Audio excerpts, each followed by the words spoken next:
حضرت علی علیہ السلام نے فرمایا، اگر کوئی بندہ مدت حیات اور اس کے انجام کو دیکھے تو امیدوں اور ان کے فریب سے نفرت کرنے لگے۔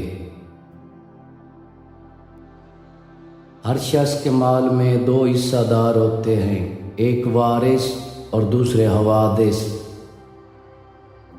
جس سے مانگا جائے وہ اس وقت تک آزاد ہے جب تک وعدہ نہ کرے۔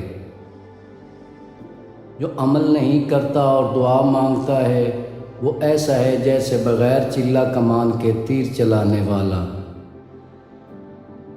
علم دو طرح کا ہوتا ہے، ایک وہ جو نفس میں رچ بس جائے اور ایک وہ جو صرف سن لیا گیا ہو، اور سنا سنایا علم فائدہ نہیں دیتا جب تک وہ دل میں راسخ نہ ہو۔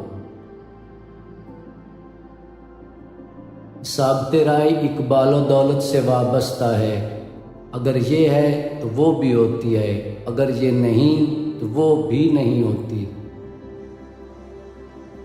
فقر کی زینت پاک دامنی اور تونگری کی زینت شکر ہے۔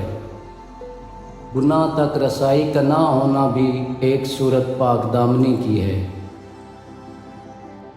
سب سے بڑی دولت مندی یہ ہے کہ دوسروں کے ہاتھ میں جو ہے اس کی آس نہ رکھی جائے۔